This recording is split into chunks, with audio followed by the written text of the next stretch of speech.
Hello students. तो आज हम द ग्रेप्स ऑफ रात करने जा रहे हैं। तो ये एक नोवेल है, अमेरिकन रियलिस्टिक नोवेल है। अमेरिका के किसी राइटर ने लिखा है। रियलिस्टिक है, ये रियलिस्टिक फॉर्म में है। ये एक मूवमेंट है, रियलिस्टिक मूवमेंट। और ये नोवेल जॉन स्टीनबेक ने लिखा है। 1939 में ये पब्लिश हुआ था। तो ये इन्फॉर्मेशन आपको हर क्वेश्चन में ज़रूर लिखनी है कि the grapes of wrath is an American realistic novel written by John Steinbeck and published in 1939। ये जो जॉन स्टीनबेक है, he got the Nobel prize in 1962। तो आप इसके बारे में ज़रूर लिखना है। नोबेल प्राइज़ बहुत ही फेमस प्राइज़ है लिटरेचर का।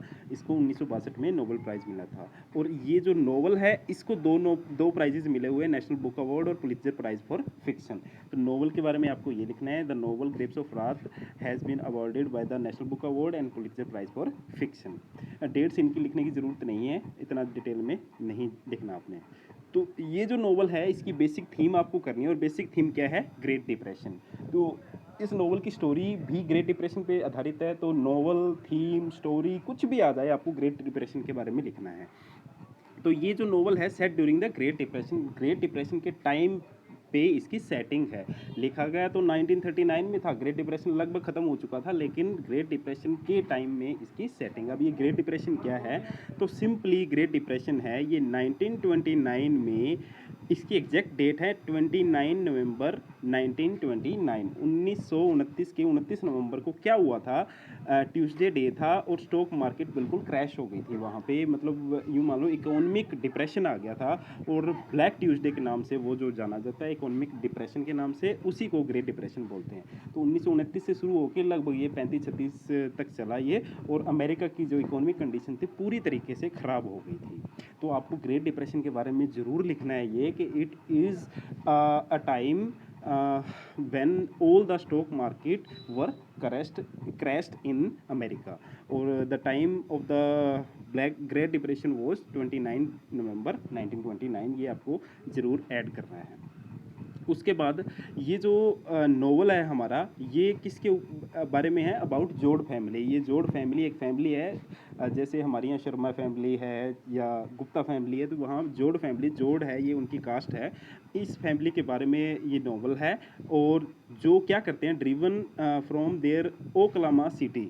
ओक्लामा सिटी यानी मान लो मेरे गांव का नाम जोधका है। जोधका से मेरे को भेज दिया जाए कहीं अमेरिका में, यूरोप में, केनिया में, कहीं पे भेज दिया जाए, तो उनको अपनी सिटी से कैलिफोर्निया जाना पड़ा।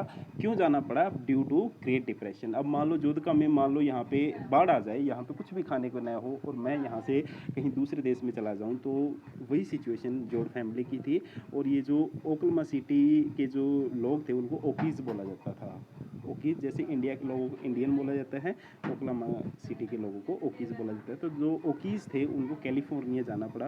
कैलिफोर्निया एक्चुअली क्या है? अमेरिका की वो सिटी थी जहाँ पे कुछ एक पॉसिबिलिटीज़ थी ग्रेट डिप्रेशन के टाइम में कि वहाँ पे गुजारा हो सकता है। तो वहाँ पे ये चले गए। अच्छा, कैलिफोर्निया जाने से पहले इन लोगों ने डस्ट बॉल का भी सामना किया। अब ये डस्ट बॉल का है, जैसे मान लो हमारे यहाँ ताउते आया था, एक स्टॉर्म था, आना था या आया था, ऐसे ही वहाँ पे क्या है, एक डस्ट बॉल, एक स्टॉर्म आया और उसको डस्ट बॉल का नाम दिया गया। ये स्टॉर्म ग्रेट डिप्रेशन के टाइम अमेरिका में आया था। और इससे क्या है, इस तूफान से क्या है, सारी अमेरिका के लोगों की, फार्मर्स की जो फसलें थी ख़राब हो गई थी।